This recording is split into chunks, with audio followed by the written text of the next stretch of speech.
Ingeniería del ocultismo, mis lores y ladies. Seré breve porque no quiero robarle tiempo a la tertulia en la que estoy seguro se presentará una imagen más amplia de la personalidad de Andreas Faber-Kaiser. ¿Qué entiendo por escritor maldito? Un escritor maldito es un autor que no les interesa a los grandes editores, es decir, a los comerciantes de la letra impresa, a los que no les importa mucho el contenido del libro y sí el dinero que les pueda producir. No les interesa y además le tienen miedo. No les interesa porque no les va a dar dinero y le tienen miedo porque les puede traer problemas con las autoridades civiles, militares o eclesiásticas. Y esto podría redundar en sus finanzas, que en fin de cuentas es la parte más importante de su empresa cultural. Un escritor maldito es un autor que no escribe bobadas para el consumo del marujerio, que compra lo que anuncia la televisión. Un escritor maldito es alguien que desesperadamente y con mucha frecuencia en solitario trata de desentrañar el fantástico enigma que se llama vida. Un escritor maldito es un ser molesto para las autoridades, porque pone a la gente a pensar, y las autoridades prefieren que las gentes no piensen, porque así seguirán ciegos ante sus injusticias y mentiras y continuarán dándoles borreguilmente el voto.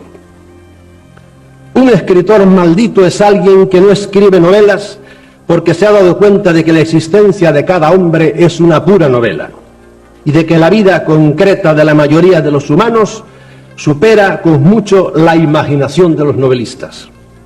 Un escritor maldito es un filósofo que se rebela contra los grandes mitos y contra las tradicionales patrañas religiosas, sociales y pseudocientíficas, y por eso los espíritus de mente cerrada, aun con títulos universitarios, los ven como enemigos de la sociedad. Un escritor maldito es un buscador de misterios, un ser que no se contenta con las explicaciones oficiales a tantas incógnitas como nos rodean. Un escritor maldito es de ordinario un idealista y por lo tanto un mal comerciante y a veces un pésimo comerciante, y por eso los mercachifles de la letra impresa se aprovechan de él y le roban todo lo que pueden. Indudablemente el querido Andreas era un autor maldito porque cumplía todas estas condiciones, algunas de una manera eminente. Era rebelde por naturaleza, era librepensador, era independiente y no quiso nunca acogerse al cobijo fácil de alguna institución que le pusiese un arnés a su pensamiento. Era un audaz buscador del misterio y por eso se metió solo en las selvas del Amazonas y por entre las perdidas islas del Pacífico. Era profundo y le inquietaba el porqué de la vida humana y hasta de un posible más allá, pero no admitía las infantiles explicaciones que a estos temas fundamentales le dan los diferentes credos religiosos. Coincidíamos ambos en considerar a la raza humana como dependiente de otros seres más inteligentes que desde las sombras y de una manera disimulada, valiéndose de testaferros humanos colocados en puestos de poder, la gobiernan y la usan para unos fines que nos son totalmente desconocidos. Y sin habernos puesto de acuerdo, coincidieron en el tiempo la salida de su libro El muñeco humano y del mío La granja humana, en las que por caminos diferentes llegamos a la misma conclusión. La conclusión de Charles Fort, de que la raza humana pertenece a alguien que no es precisamente el Dios cristiano. Ambos libros pasaron prácticamente inadvertidos. El suyo, publicado por una pequeña editorial, a pesar de ser muy superior a otros que obtienen gran publicidad, no encontró eco en los medios de comunicación, más atentos a los cambios de pareja de las vedettes y a las mentiras cotidianas de los políticos. El mío, publicado por Plaza y Janés, fue retirado rápidamente del catálogo, a pesar de haber necesitado de una rápida impresión, que por cierto fue hecha sin mi permiso e impagada por la tramposa editorial. Y aquí quiero hacer un paréntesis para los que dicen que nosotros nos enriquecemos con estas cosas.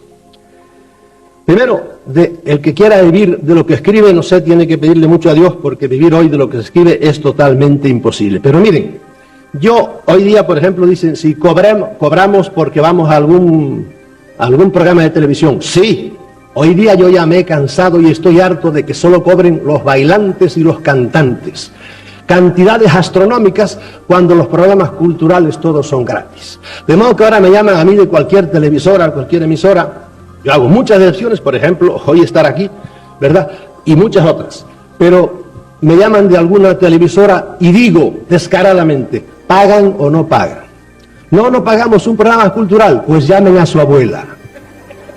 Ya estoy cansado de que solo los bailantes y además unas cantidades astronómicas les pagan. Y uno va a decir todo lo que le ha costado. Yo he cruzado el Atlántico, mi mujer lo sabe, creo que son 86 veces. 86 veces he cruzado el Atlántico buscando estas cosas y quieren que se las regale uno. Yo me cansé ya y por eso cobro, y lo digo tranquilamente. Y además quiero rebelarme contra una frase que creo que es terrible del Evangelio, que ha hecho mucho daño, nos ha metido muchos complejos. Bienaventurados los pobres. Yo a esa frase, con mi cerebrito, digo, a quien sea, hay poco tiempo, si me aplauden, como lo van a tener que hacer muchas veces, por eso es mejor que no. Yo a esa frase me rebelo contra ella y digo, Señor, a los pobres siempre los ha partido un rayo. Por eso vamos honestamente, sin pisar a nadie, sin piratear encima de nadie, vamos a hacer dinero, porque con el dinero, señores, y el que no lo haga así es un memo, con el dinero lo que ustedes pueden hacer es comprarse la libertad, que es lo que yo trato de hacer. En cuanto al fenómeno ovni, Faber-Kaiser no se quedaba en las ramas porque no tenía el prurito del cientifismo que aqueja a tantos de los llamados ufólogos, ni temía relacionar sus modernas manifestaciones con las innumerables que ha habido a lo largo de la historia humana. Y no solo las relaciones, sino que las relacionaba, sino que las identificaba, incluyendo entre ellas muchas de las visiones y apariciones a las que erróneamente la humanidad les ha dado una connotación de sobrenatural o divino. Cito sus palabras: la lista de tales avistamientos en todo el mundo y en todas las épocas prueba que la actuación y la intervención de una o varias inteligencias, fíjense bien que él hacía una cosa que no hacen la mayoría de la gente que habla de los ovnis, los extraterrestres. ¿Cuáles de ellos? ¿Por qué? Porque hay una enorme cantidad de extraterrestres, o ya vengan de donde vengan, no me interesa eso ya. Y por eso hay que saber distinguir y por eso hay que caer en la cuenta de su enorme disparidad en la manera de actuar, de modo que intervención de una o de varias inteligencias distintas a la nuestra forman parte integrante y continuada de la historia de la humanidad. Siempre han estado ahí. A la que añade Andreas en otra parte, comparando y relacionando entre sí los datos que la historia nos ofrece, se llega a la conclusión de que bajo el disfraz de la divinidad, otras razas cósmicas vienen empuñando desde siempre las riendas de nuestro destino en un juego que el ser humano, siendo elemento clave del mismo, solamente es capaz de atisbar, sin llegar a comprender ni su real dimensión ni su significado. Esto es la clave de todo. Yo hace años que he dicho, somos peones en un ajedrez de gigantes. Ahora nos han dicho que somos los reyes de la creación y no lo hemos tragado. Personajes, sigue Andreas, personajes como Jesús de Nazaret, Buda, Mahoma, Carlomagno, Hernán Cortés y tantos otros pierden su carisma individual, divino o heroico para mostrarse como simples piezas en el engranaje de una descomunal manipulación planetaria. Esto es el eje de todo. Esto es el fondo del fenómeno. El que no entienda esto anda por las ramas y se va a entretener con los casitos. Los casitos van a seguir sucediendo. Termina aquí la cita. Admitir esto es ir directamente a la médula de todo el fenómeno ovni y a su explicación radical. Y mientras la ovnilogía y las grandes autoridades del planeta y la masa de los seres humanos no lo admitan, y mientras la humanidad entera no se rebele contra esta situación, seguiremos siendo un triste rebaño de borregos semirracionales, inconscientemente dirigidos por unos seres suprahumanos que nos tienen distraídos con creencias religiosas diversas y enzarzados en continuas peleas entre nosotros, y que no nos dejan evolucionar para así tenernos permanentemente a su servicio. Admito que los hay positivos, sí, pero de los gente buena yo nunca me he defendido, yo me defiendo de los que me quieren fastidiar. Naturalmente, las grandes autoridades del planeta, que sin darse cuenta son los testaferros de estas inteligencias suprahumanas y los cumplidores inconscientes de sus estrategias, están interesadas en que las cosas sigan igual y en que la humanidad no se entere de la gran verdad, porque ello supondría el fin de sus posiciones de privilegio. En mi libro La Granja Humana yo pongo un ejemplo que no lo pone aquí Andreas. Hitler, estudien la vida de Hitler, y era un títere, era un gran contactado de lo que le decían los de arriba, y así hizo lo que hizo, engañado. Esta es en el fondo la razón de todo el encubrimiento y de todo el secretismo que reina en torno al fenómeno ovni, y la explicación de todo el enorme esfuerzo que las altas autoridades mundiales llevan haciendo durante algo más de 40 años para que la humanidad siga ignorando la presencia de otras inteligencias no humanas en nuestro planeta.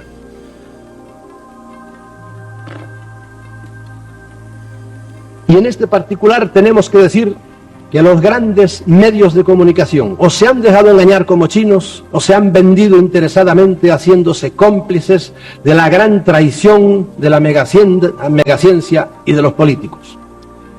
Cuando no hace mucho tiempo en Inglaterra aparecieron aquellos dos payasetes diciendo que ellos eran los que hacían los misteriosos círculos que aparecían en los campos de trigo y alfalfa, los grandes medios de comunicación que tan reacios son para publicar cualquier cosa que se refiera al fenómeno ovni, inmediatamente se prestaron a propagar la estúpida noticia. Dio la impresión de que todas las agencias de noticias del mundo obedecían a una orden, pero posteriormente no quisieron reconocer la falsedad de la información que tan irresponsablemente habían publicado.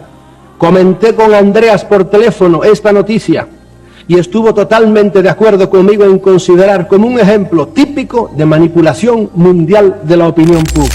En cuanto a la posición de Andreas ante la ciencia engreída y despreciadora, tengo que decir que compartíamos un punto de vista totalmente coincidente. La megaciencia no solo no admite el arcano o cualquier cosa que suene a trascendente, sino que aprisionada en sus propias teorías y postulados míopes, no tiene posibilidad de admitirlo. Y por eso desprecia a todos los que, como Andreas, intentan sobrepasar las limitaciones de los conocimientos de la lógica humana. Un ejemplo.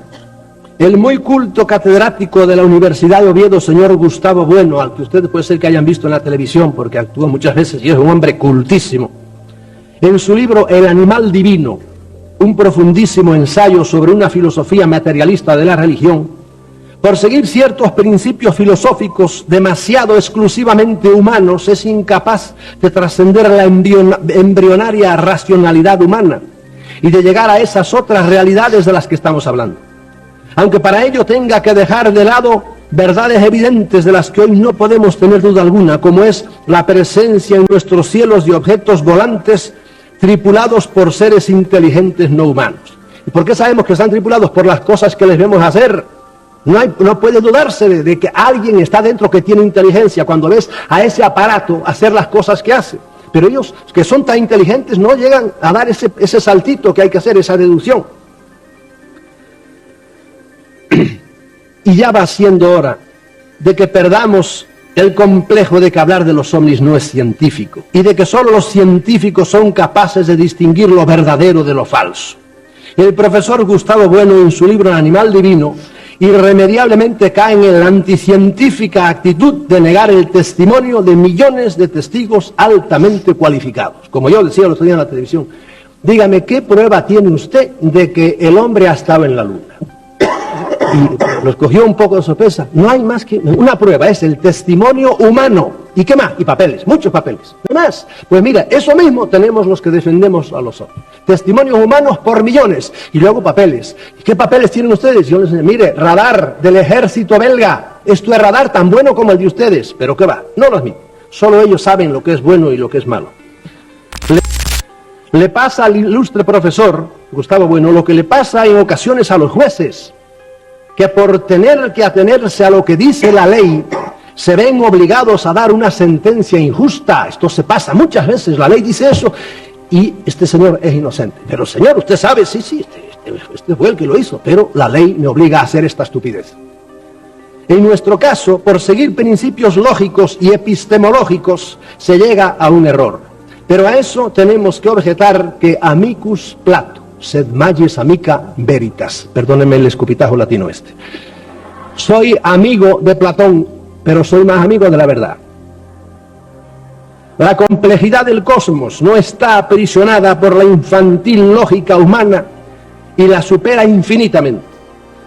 Como ellos dicen, no pueden llegar por las distancias. Luego, si no pueden llegar, no están aquí. Es imposible que estén aquí. Yo digo todo lo contrario, también usando mi cabecita. Están aquí, porque los he visto. Luego, pueden llegar. ¿Cómo? Yo no sé cómo pueden llegar, pero llegaron.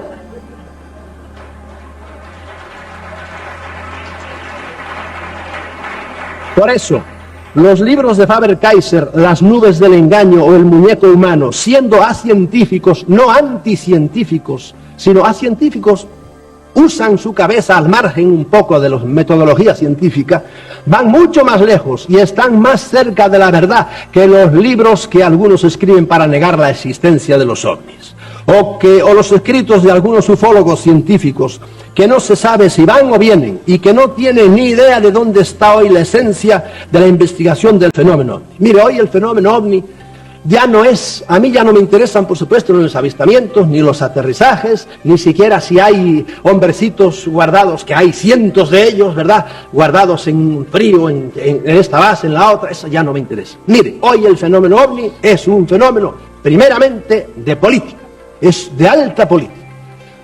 Las grandes autoridades del mundo no saben qué hacer con esto, con esta terrible verdad que tienen en las manos, que se les está yendo de las manos. De modo que primero es un problema político. Segundo, es un problema ideológico. ¿Por qué? Porque aunque algunos científicos como Ruiz de Gopegui el otro día en la televisión lo negaran, la idea, el conocimiento para la humanidad de que realmente hay unos seres ahí que no son humanos es terrible para la humanidad. Primero, para lo religioso. Es ácido sulfúrico para las creencias religiosas. Para mí lo fue. En cuanto yo empecé a pensar, ¿y esos no están redimidos? Y esa gente que es Jesucristo para ellos. Y esa gente cree en la Biblia. Y a mí se me desmoronó todo, absolutamente, cuando me convencí de que realmente había unos seres inteligentes que no eran humanos. Se vino al suelo todo el tinglado religioso. Segundo, para los militares, se caen de vergüenza al ver cómo se han caído. Cuando vinieron sobre Washington el año 50 y pico, no hubo escuadrillas de ellos. Fueron allá los aviones y esos hacían así, se iban para arriba. Y los pobres aviones con la lengua afuera volvían a buscar gasolina. Y bajaban los ovnis otra vez. Y volvían a subir y se iban para arriba y se rieron de ellos. Y al poco tiempo, a los pocos años, volvieron a repetir la dosis otra vez. Y eso para los militares admitir. Por eso están siempre en Estados Unidos, que es donde se cuecen ahora las cosas.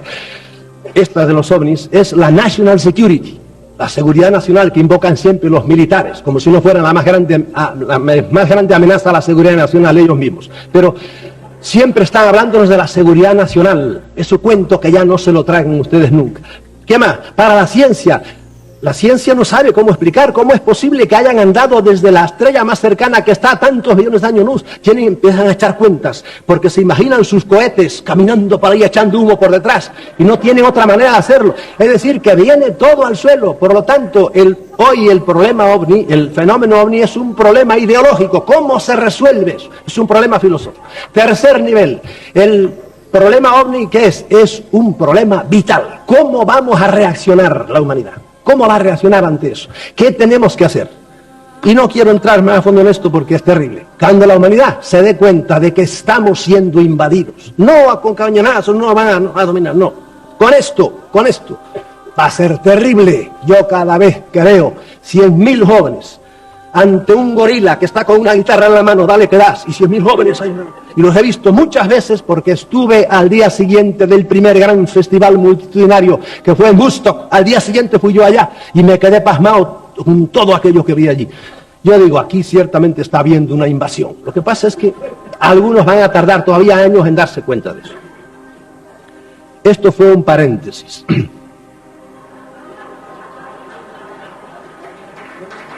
Y como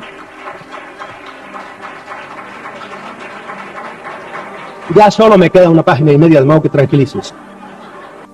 Como dijimos al principio, los autores malditos escriben de lo que otros no se atreven. Ponen el dedo en la llaga y van a la raíz de los problemas y a los problemas radicales. Y por eso son molestos para las autoridades. Estas odian los problemas porque pueden sacar a la luz secretas verdades que tienen el poder de alborotar al pueblo y poner en peligro sus puestos de privilegio. Y yo tengo que decirles honradamente que yo ya no creo en las autoridades. No creo, no en las pequeñas pueden ser honestísimas, pero las grandes autoridades, cuanto más arriba, menos creo en ellas. Y en las altísimas, de ninguna manera. Ni las militares, ni las civiles, ni las judiciales, ni ninguna. ¿Por qué? Porque a mis 71 años, yo he llegado a esta cosa. Para llegar en puestos muy altos, tienes que estar o llegar corrupto o si no te van a corromper allá arriba. Pero si eres un hombre honesto, o te decapitan por el camino o no puedes llegar arriba, o te matan cuando estás arriba. Y es así. Y yo que he vivido en muchas naciones diferentes y he visto realmente las interioridades de la política y de la Santa Madre Iglesia, pero qué barbaridad, qué cosa más terrible. ¿Quieres ver si un hombre realmente es un hombre que ha evolucionado y que tiene una columna vertebral como tiene que tener? Dale poder. Déjalo y vuelve al cabo de 2 años. Y probablemente lo encontrarás inflado como un sapo.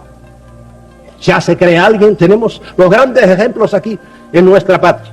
Autoridades civiles que empezaron diciendo esto, ¿cómo les hace? Autoridades económicas, autoridades militares. Todo el mundo está pringado. ¿Y por qué? Porque es que es terrible. Y es que las autoridades son malas, no es el que el poder las corrompe. Es un ácido que poca gente tiene la capacidad de aguantarlo y de digerirlo.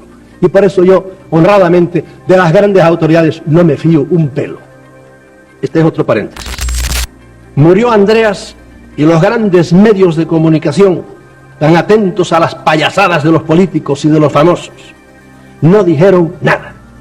Y curiosamente, el mismo día de su muerte, en ese mentidero gubernamental llamado Televisión Española, que derrocha de una manera tan descarada nuestro dinero, en pleno telediario del mediodía y como parte de las noticias culturales, ese mismo día se dijo textualmente que la Martirio había cambiado su juego de peinetas. Ese mismo día. Eso es, para los genios que dirigen aquel medio de comunicación, una noticia cultural. Nada de extraño tiene que la muerte de una persona como Andreas no significase nada para ellos. Y las páginas de los grandes diarios dedicadas a la cultura, que con tanta frecuencia nos dan noticia cumplida de pintores mamarracheros o de rockeros antisociales cargados de cocaína, que yo sepa, no tuvieron una palabra para glosar las ideas de un hombre como Andreas. Y es que las ideas fundamentales de Andreas iban a contrapelo de las tradicionales de esta sociedad. A lo mejor, no sé, el diario de Vitibudino, en la provincia de Salamanca o por ahí alguno, dijo algo, pero los grandes diarios no dijeron, que yo sepa, no dijeron nada, están atentos a otras cosas. Yo me quedo pasmado viendo como la gran prensa en el mundo entero se ha dejado engañar o ha sido comprada por las grandes y tenebrosas autoridades que rigen este planeta para ignorar sistemáticamente todo aquello que pueda hacer despertar a la humanidad. No solo en esto, poquito, sino en muchas otras noticias en cuanto pueden hacer despertar a la humanidad a esta gran verdad de que nosotros somos una granja. Es bárbaro. Te encontrarás con los militares como yo me los he encontrado.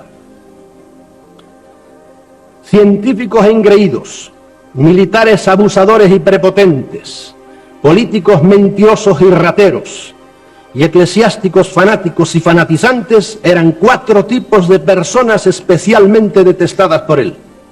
Y sus ideas chocaban frontalmente con las defendidas por estos 4 estamentos de la sociedad.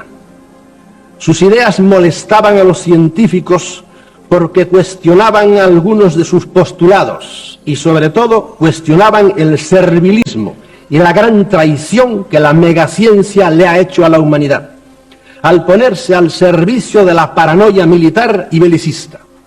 Los grandes genios de la humanidad, inmediatamente vienen los militares, o los agarran, y algunos se han retorcido. Por ejemplo, no quiero caer en ejemplos ahora. Al principio de la bomba atómica hubo científicos que dijeron no, y se fueron.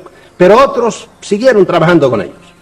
La mayor parte de la humanidad no estaría tan atrasada como está si los grandes cerebros científicos hubiesen puesto tanto empeño en mejorar las condiciones de vida de los pueblos como lo pusieron en fabricar armas sofisticadísimas o bombas atómicas o secretas y terribles armas químicas y bacteriológicas.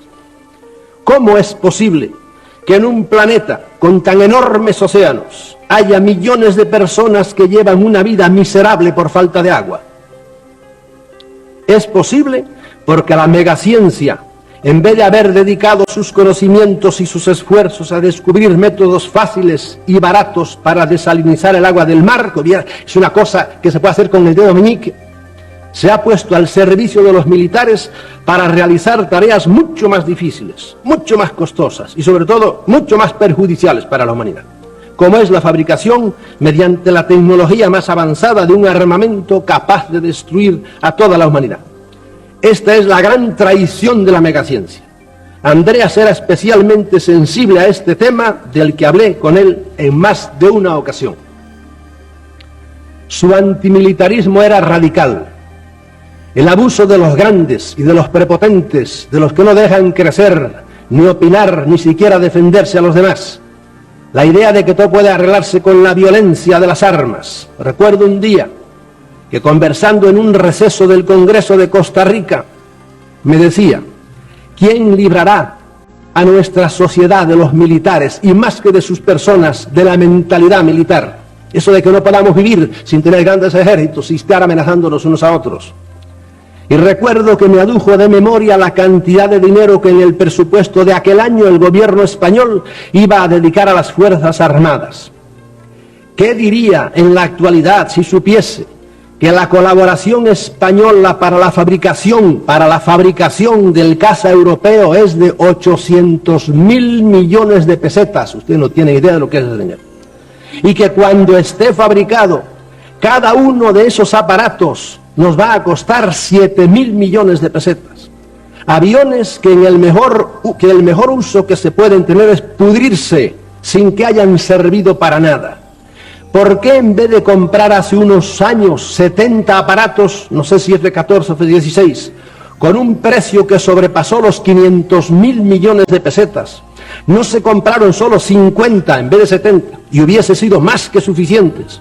Y con el dinero sobrante se hubiesen podido comprar 2.000 aviones y helicópteros para apagar incendios forestales. La de los incendios, esa sí es una verdadera guerra en la que salimos derrotados todos los años, y no las guerras hipotéticas de los estrategas militares. Para estas gastamos todos los años miles de millones. Vamos a comprar ahora, creo que son F-18, otros 70 o algo por el estilo. Y en cambio, para aquellas que sí son reales, los incendios forestales, por ejemplo, hay solamente unos cuantos aviones viejos. Los carísimos y velocísimos F-16 y F-18 solo nos servirán para cuando nos invadan los portugueses. Pero para apagar incendios no sirven los F-18, van demasiado rápidos. Hoy, en nombre de Andreas, repito, aunque mi voz resuene en el desierto, ¿quién nos librará de la mentalidad militar? A la humanidad, no solo a nosotros. ¿Quién logrará que todo el dinero que en el presupuesto se dedica cada año a inútiles ejércitos se dedique a algo que sea realmente útil a la sociedad? Y decir que en el mundo entero, naciones que tienen un presupuesto misérrimo, la mitad del presupuesto es para lo militar. Andreas pensaba así, y lo decía, y lo escribía. Y por eso era un escritor maldito. En cuanto a las creencias religiosas, Andreas era también radical. Creo que nuestra amistad se originó con nuestra coincidencia en esto. Para él, respetando la libertad de cada persona a creer en lo que quisiera, la mayoría de las creencias religiosas eran un arnés para la inteligencia y sobre todo aquellas que se refieren al más allá. Conociendo mi pasado jesuítico y mi manera de pensar actual, cuando aún no nos conocíamos me invitó a escribir una serie de artículos en su revista Mundo Desconocido, titulada aquella serie Uso mi propio cerebro, en la que yo describía cómo había sido la metamorfosis de mis ideas religiosas. Y fue entonces cuando me sugirió que escribiese un libro titulado De jesuita a hereje. El libro está escrito hace tiempo ya, pero mi exceso de movilidad no me ha permitido sentarme a retocarlo. A Andreas, distando mucho de ser un creyente, le intrigaba mucho la figura de Jesús de Nazaret, al ver su enorme influjo en la historia de los 2 últimos milenios, y fruto de esta curiosidad fue su libro Jesús vivió y murió en Cachemira, por el que, como era de esperar, sufrió acerbas críticas de los creyentes. Indudablemente hace falta mucha valentía y mucha audacia para atreverse a enjuiciar de una manera tan diferente a un personaje tan respetado, por el que muchos están dispuestos a dar la vida o a quitársela a otros. Pero ya es hora de que nos atrevamos a enjuiciar libremente y sin miedos a un personaje que, si bien ha tenido en la historia de la humanidad una enorme influencia, esta dista mucho de ser todo lo positiva que los historiadores creyentes nos han hecho creer. Muy al contrario de lo que estos hacen, que creen a ciegas porque la propia fe no les permite dudar, Andreas, como era en él costumbre, se documentó a fondo y viajó a la India para conocer directamente los hechos sobre los que iba a escribir. Y Andreas se nos fue.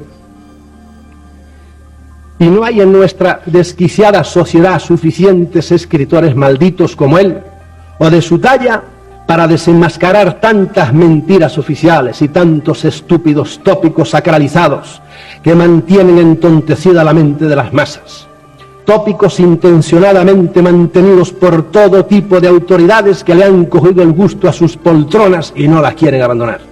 En toda sociedad hay siempre muchos síndromes tóxicos, que pueden llamarse promesas electorales, dogmas religiosos, principios jurídicos, fondos reservados, seguridad nacional, patriotismo sagrado, secretos sumariales, postulados científicos, venerables tradiciones y toda una serie de nombres rimbombantes que siempre estarán necesitados de algún autor maldito que se atreva a hablar de ellos y a dejar al descubierto la podredumbre o la estupidez que encierran, aunque con ello probablemente se va a jugar la vida también. Y esto sin esperar ningún premio literario, ni el reconocimiento de la sociedad y a veces ni siquiera la justa retribución de sus derechos de autor. Andreas se nos fue, y no habrá ninguna autoridad que le dedique alguna calle o plaza, porque para eso hay que ser general o político, y Andreas repudiaba ambas profesiones. Andreas se ha ido. ¿A dónde? No lo sé. Eso solo lo saben los fanáticos religiosos. Dediquémosle nosotros un aplauso caluroso a este gran hombre y gran amigo que se nos fue.